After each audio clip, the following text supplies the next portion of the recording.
justru diblok oleh perundang-undangan. Kedua, satu politik atau undang-undang atau kebijakan apapun itu dikatakan responsif kalau memenuhi azas efisiensi.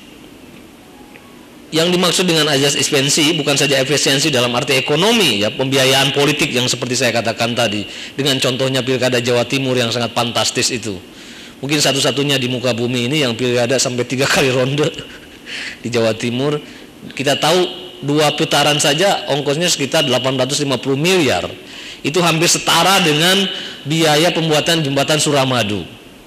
Dalam hal ini kita tidak ingin mengukur demokrasi dari jumlahnya, tapi apakah ada sistem lain yang membuat cost demokrasi itu bisa lebih efisien?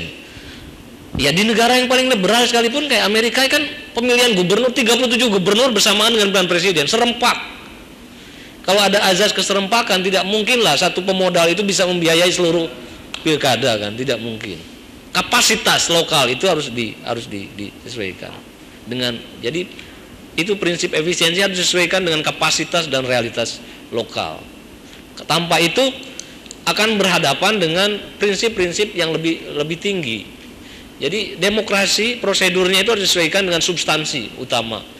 Substansi dari demokrasi terutama adalah kan bagaimana membuat public reason, penalaran publik, dan civility, the virtue of civility, kebijakan sipil, inclusive citizenship, hal seperti itu. Kalau dengan demokrasi itu justru bukan inclusive citizenship, tapi justru semakin menguatkan, ya, bentrokan-bentrokan kewargaan, itu prosedur harus disesuaikan, gitu. Yang ketiga adalah prinsip justice, keadilan. Yang dimaksud dengan prinsip keadilan ini adalah bahwa keputusan dan perilaku elit kebijakan itu harus dalam semangat senasib sepenanggungan, ya. Sama-sama menanggung untung, sama-sama menanggung buntung. Jangan cuma elit aja yang untung sementara rakyat terus dibuntungi, gitu. Di masa krisis yang begitu sulit rakyat untuk harga-harga melambung, pengangguran masih banyak, anggota-anggota dewan masih sibuk bagaimana merehab gedung-gedung yang sebenarnya masih bisa dipakai, gitu. Atau pejabat negaranya, pemimpin negaranya cuma bisa mengatakan mari efisiensi energi, tapi sebenarnya setiap hari melakukan pesta, bisa telekonferensi dari Amerika yang juga biayanya begitu tinggi, gitu. Jadi dan terakhir adalah soal prinsip kebebasan, freedom. Yang dimaksud dengan hal ini adalah harus ada konsens atau public consent atau persetujuan publik atas keputusan-keputusan pemerintah. Meskipun secara formal ada lembaga perwakilan, tapi tetap saja aspirasi publik itu harus ditampung. Jangan membiarkan keputusan pemerintah itu berlalu tanpa ada proses-proses public deliberation atau proses-proses persetujuan publik. Saya kira di Indonesia sekarang ini seringkali dengan pakai argumen-argumen majoritarian, seringkali substansi pokok daripada semangat berbangsa ini bisa dilangkahi.